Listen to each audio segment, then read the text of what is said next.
Hello everyone, my name is Nikhil and welcome to the channel. आज का ये video ECGC bank के PO के रिगार्डिंग है। हाल ही में इसकी नोटिफिकेशन निकली है और डिटेल में हम डिस्कशन करने वाले हैं इसी ईसीजीसी के रिक्रूटमेंट के रिगार्डिंग। ईसीजीसी का मतलब है एक्सपोर्ट क्रेडिट गारंटी कॉर्पोरेशन। ये 100% सरकारी कंपनी है जो ministry of commerce and industry है हमारे देश की, जो कि सेंट्रल गवर्नमेंट की मिनिस्ट्री है। वो मिनिस्ट्री टोटल इसका कंट्रोल करती है। तो आज के इस वीडियो में हम इसी नौकरी की डिटेल देखने वाले हैं अच्छे से। तो मैं ब्रीफली बता देता हूं कि कौन कौन से पॉइंट्स के ऊपर हम यहाँ पे डिस्कशन कर लेंगे। सबसे पहले बात करेंगे नोटिफिकेशन का, जिसमें डिटेल में चीज़ों को समझेंगे, एलिजिबिलिटी क्राइटेरिया वगैरह हर एक चीज़ को डिटेल में समझेंगे। सेकंड हम देखने वाले हैं एग्जामिनेशन पैटर्न की, आखिर कौन कौन से प्रोसेस से गुजर के आपकी नौकरी लगने वाली है।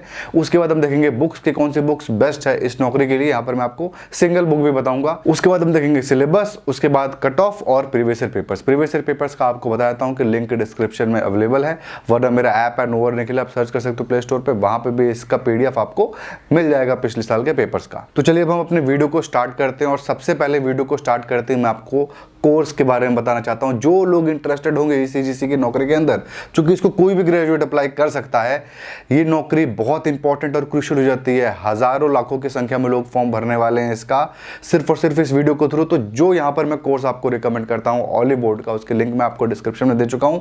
ये course one of the best course है करेंटली इंडिया में। इसके अंदर आपको 150 से ज्यादा लाइव क्लासेस मिलने वाली हैं, और इन लाइव क्लासेस के अलावा 25 से ज्यादा आपको प्रैक्टिस सेशन मिलेंगे, जिसमें आपको क्वेश्चंस की प्रैक्टिस कराई जाएगी।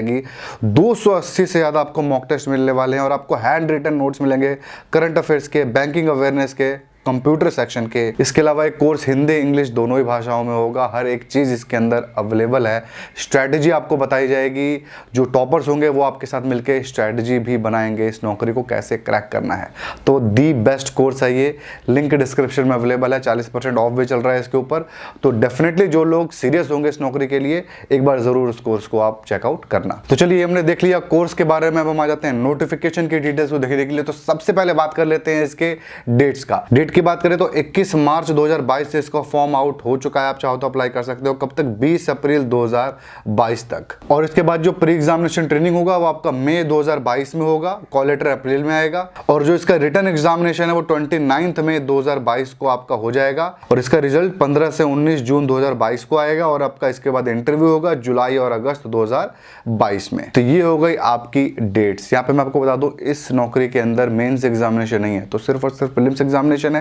मेंस एग्जामिनेशन जैसा आपका फुल फ्लेज होता है वैसा यहाँ पे कुछ भी आपको नहीं देना है। तो ये हो गई डेट्स। अब हम आ जाते हैं एप्लीकेशन फीस के ऊपर। एप्लीकेशन फीस की बात करें तो जनरल ओबीसी ईडब्ल्यूएस के लिए 850 यानी 850 रुपए एप्लीकेशन फीस है, और एससी एसटी फिजिकली हैंडीकैप्ड के लिए 175 रुपीज एप्लीकेशन फीस है। ये हो गई एप्लीकेशन फीस। अब हम आ जाते हैं पोस्ट के ऊपर। पोस्ट की बात कर लेते हैं। तो देखिए, ये ऑल ओवर इंडिया की रिक्रूटमेंट है। पूरे आप देश में कहीं पर भी आपकी पोस्टिंग हो सकती है। पूरे देश में आपकी ये नौकरी लगेगी, और इस पूरे कंट्री में आप कहीं के भी रहने वाले हो, आप इस नौकरी को अप्लाई कर सकते हो। तो टोटल वैकेंसी इसके अंदर है वो है 75, जिसमें से 74 इस साल की वैकेंसी है, एक आपकी वैकेंसी पिछले साल की है।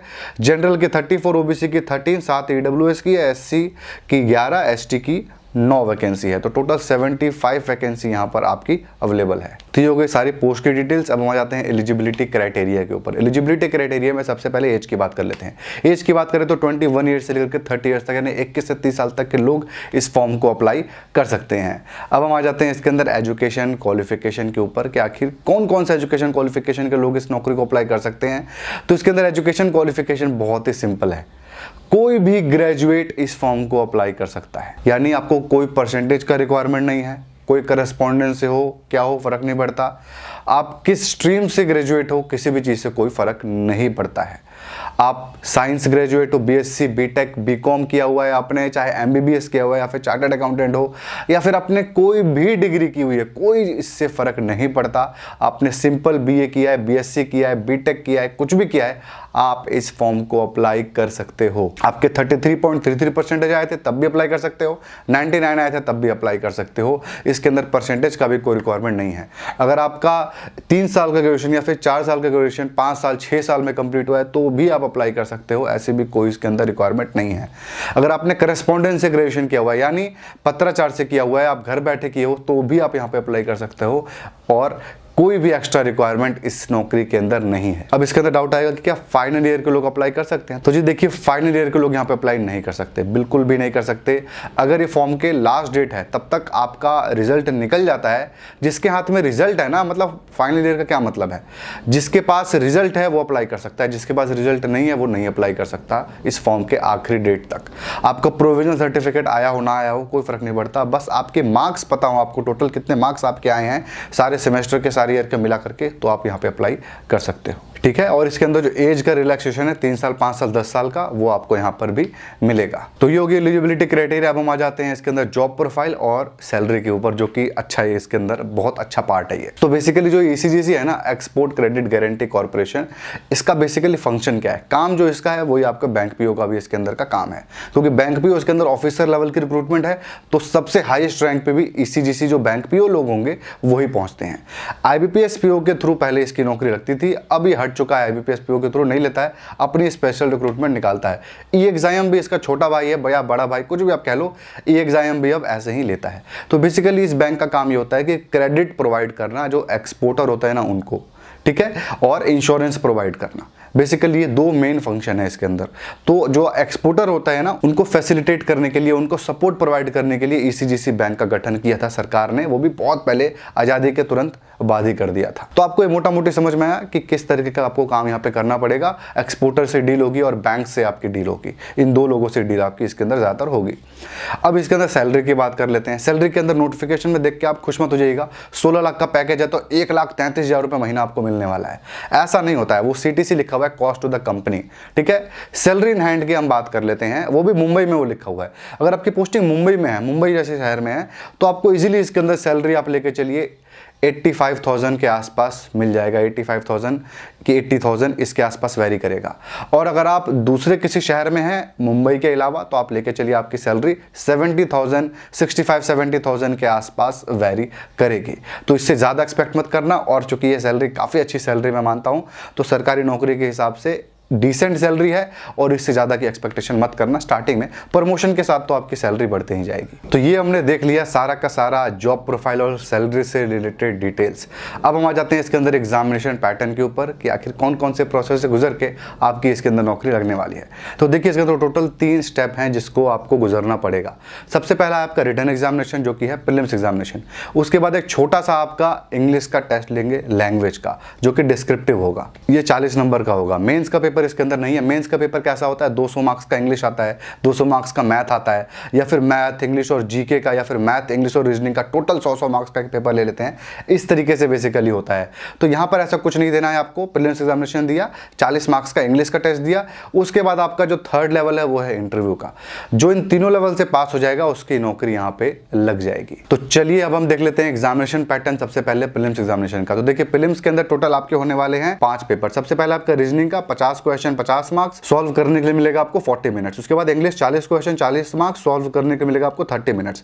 उसके बाद कंप्यूटर 20 क्वेश्चन 20 मार्क्स, सॉल्व करने के लिए मिलेगा आपको 10 मिनट। उसके बाद general awareness 40 question 40 marks, solve करने के लिए मिलेगा आपको 20 मिनट्स। क्वांट आएगा, फिर 50 क्वेश्चन 50 मार्क्स, सॉल्व करने के लिए मिलेगा आपको 40 मिनट्स। टोटल 200 क्वेश्चन हो गए, 200 मार्क्स, सॉल्व करने के लिए मिला आपको 140 मिनट। तो ये काफी ज्यादा समय मिल रहा है और बहुत अच्छे तरीके से आप इसके अंदर नॉलेज का अपना प्रदर्शन कर सकते हो। 60 मिनट में 100 क्वेश्चन वाला पैटर्न ये नहीं है, तो बहुत ही अच्छी बात मैं इसको मानता हूं। इसके अलावा नेगेटिव मार्किंग की बात करें तो 1/4 मतलब 0.25 की यहाँ पे नेगेटिव मार्किंग भी होगी। इसके बाद जो लोग प्रीलिम्स को पास कर जाएंगे वो देंगे इंग्लिश का टेस्ट। इंग्लिश के टेस्ट के अंदर आपका क्या होगा, बेसिकली 2 पेपर होंगे, एक ऐसे राइटिंग का, एक पैसेज राइटिंग का, ठीक है। 2 क्वेश्चन होंगे, उसमें से एक को सॉल्व करना पड़ेगा।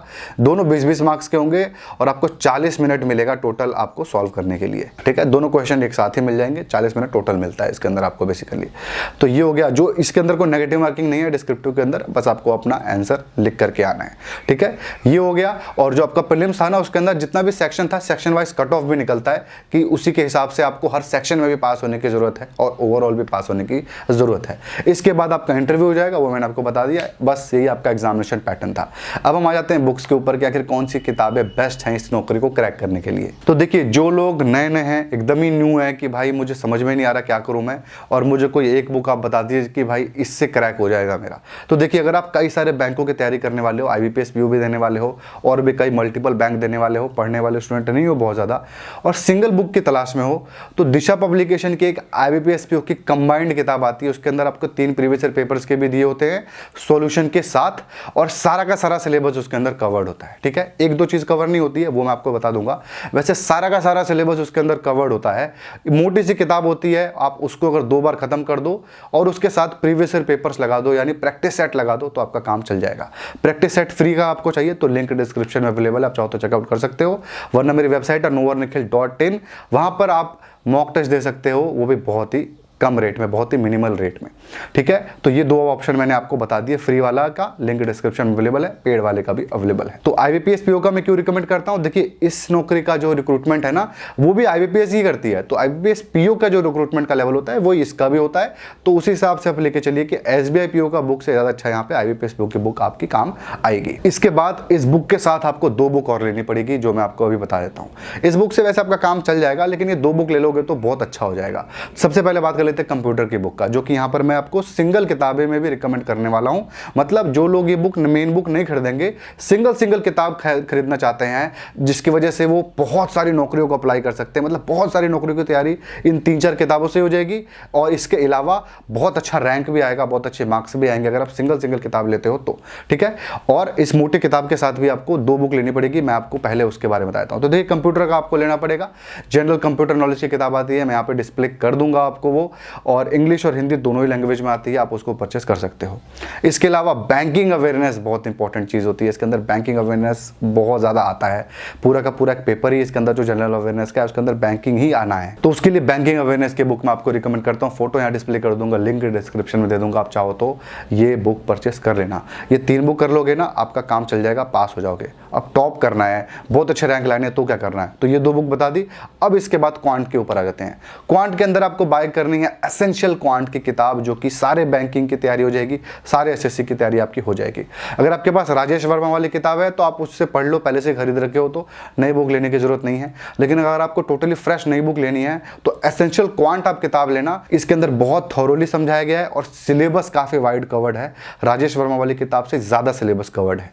तो अगर आप नहीं ले रहे हो तो ये ले लेना। इसके बाद बात करते हैं इंग्लिश का। इंग्लिश के अंदर आपको एसेंशियल इंग्लिश की किताब आप परचेस कर सकते हो, जो कि अनदर बहुत अच्छी किताब है, लेटेस्ट पैटर्न के ऊपर भी है। इसके अलावा अगर आपकी इंग्लिश एकदम खत्म है, आप जीरो हो, तो वैसे नौकरी आपसे नहीं निकलेगी, क्योंकि इंग्लिश का एक पेपर भी आपको देना है। तो इंग्लिश एकदम जीरो होगी ना, तो मैं ना बुक भी नहीं बता रहा, और मैं ये भी कहूँगा कि थोड़ा दूरी रहो फिर पेपर से, क्योंकि इंग्लिश अगर जीरो है तो डिस्क्रिप्टिव में आपको 40 में से कुछ तो स्कोर करना ही पड़ेगा ना, तो वो भी एक इंपॉर्टेंट, अगर जीरो है तो फिर क्या ही करोगे। तो ये हमने देख लिया इंग्लिश का हिसाब। अब हम आ जाते हैं हमारे जनरल अवेयरनेस के ऊपर, जिसके अंदर मैंने आपको बता दिया बैंकिंग अवेयरनेस आपको लेनी है, वो बुक आपकी हो जाएगी। तो करंट अफेयर्स के लिए मैं आपको रिकमेंड करता हूं बैंकिंग क्रॉनिकल्स की मैगजीन ले लीजिए, 6 महीने का लास्ट एडिशन ले लीजिए, काम आपका चल जाएगा। इसके बाद आ जाते हैं हम नेक्स्ट बुक के ऊपर, जो कि हमारी रीजनिंग की। रीजनिंग के अंदर आप एस चांद पब्लिकेशन की आती है RS अग्रवाल की वर्बल नॉन वर्बल रीजनिंग, आप उसको परचेस कर सकते हो, लिंक डिस्क्रिप्शन में अवेलेबल है। सारी किताबों की लिंक मैं आपको डिस्क्रिप्शन में दे चुका हूं। तो ये हमने देख ली बुक्स। अब हम आ जाते हैं सिलेबस के ऊपर। सिलेबस में मैं आपको उतना ही पार्ट बताऊंगा जो कि तैयारी करने से 99% आपका निकल जाएगा, 1% जो फालतू सिलेबस है उसको मैं हटा के बताऊंगा। तो चलिए सबसे पहले देखते हैं इंग्लिश का सिलेबस। इंग्लिश में आपका सबसे पहले टॉपिक है रीडिंग कॉम्प्रिहेंशन, फिर para jumble, sentence formation, cloze test, sentence improvements, spotting error, double fillers, sentence character, match the column और फ्रेज रिप्लेसमेंट। ये हो गया इंग्लिश। अब आते हैं रीजनिंग के ऊपर। रीजनिंग में आपका सेटिंग अरेंजमेंट, उसके बाद logical reasoning, syllogism, data sufficiency, input output, coding decoding, inequality, puzzle और मिसलेनियस। अब हम आते हैं क्वांट के ऊपर। क्वांट में आपका अर्थमेटिक ऑपरेशंस, उसके बाद quadratic equation, simple compound interest, number series, comparison between quantities, data interpretation, simplification and approximation. ये हमने देख लिया क्वांट। अब आते हैं जनरल अवेयरनेस के ऊपर। इसके अंदर सबसे पहले टॉपिक है ECGC की हिस्ट्री, उसके बाद static GK, latest appointment, obituaries, award functions et cetera वगैरह, news related to export and import sector, news related to export and credit guarantee, history of ECGC मैंने आपको बता दिया। उसके बाद working and function of ECGC। ठीक है, इसके अंदर बैंकिंग अवेयरनेस का भी आपको तैयारी करनी ही पड़ेगी, और जो स्टैटिक जीके लिखा हुआ है ना, उसके लिए अगर आपकी पुरानी लूसेंट होगी आप पढ़ सकते हो, बहुत ज्यादा उसमें से नहीं आने वाला है। लेकिन अब हम आते हैं कंप्यूटर के ऊपर। कंप्यूटर में सबसे पहले टॉपिक है हिस्ट्री ऑफ कंप्यूटर्स, उसके बाद computer fundamental, Windows, Excel, Office, PowerPoint, computer software hardware, introduction to computer science, database management system यानी DBMS, उसके बाद PC PC software and office automation, work place productive tools, computer network, networking and internet, emerging technology and web publishing. उसके बाद आपका algebra, data structure, computer viruses, file extension and important abbreviations. तो जी यही था total syllabus, इसके बाहर कुछ नहीं आने वाला है। इसके अलावा एग्जामिनेशन सेंटर में जो लोग इंटरेस्टेड होंगे आपको डिस्प्ले कर दूंगा स्क्रीन पे कि इन शहरों में इसका एग्जामिनेशन सेंटर होने वाला है। अब हम बात कर लेते हैं कट ऑफ का। तो देखिए सबसे पहले मैं आपको ना सेक्शनल कट ऑफ बताता हूँ कि इस बार का क्या होने वाला है। तो आप स्क्रीन पे देख सकते हो कि जनरल कैटेगरी का जो रीजनिंग का सेक्शनल कट ऑफ होगा वो है 14.75, इंग्लिश का 9.5, कंप्यूटर का 8.5, जनरल अवेयरनेस का 9.25, क्वांट का 15.75। वैसे आपका ओबीसी का 10, आपका रीजनिंग का 5.5, इंग्लिश का 6.75, कंप्यूटर का 6.25, जनरल अवेयरनेस का 10.50, क्वांट का। ठीक है, ये जो कट ऑफ मैंने एक्चुअली जो बताया है आपको, ये पिछले साल के कट ऑफ है, मतलब 2 साल पहले जो उसका पेपर हुआ था उसका कट ऑफ है। तो इसी के आसपास रहने वाला है। ठीक है, सेक्शनल का कट ऑफ तो सेम होने वाला है। ओवरऑल कट ऑफ जो 169 था 171 से 172 तक जा सकता है, 2-3 नंबर ज़्यादा जा सकते हैं, इससे ज़्यादा नहीं जाएगा। मैं ऑलमोस्ट सर्टेन हूँ इस चीज़ को लेकर के। तो यही था सारा, हमने वीडियो देख लिया। अगर इस वीडियो का व्यू 1 लाख से ऊपर जाता है तो मैं इसके ऊपर एक स्ट्रैटेजी वीडियो भी ज़रूर बनाऊंगा। तो बस यही था आज के वीडियो में। आई होप आपको इस वीडियो से फ़ायदा मिला होगा। अगर आपको इस वीडियो से फ़ायदा मिला तो आप इस वीडियो को लाइक ज़रूर करें, कमेंट करें अपने डाउट को, और अगर आपको ऐसे और वीडियोज़ देखने होंगे तो आप इस चैनल को भी जरूर सब्सक्राइब करें। Thank you.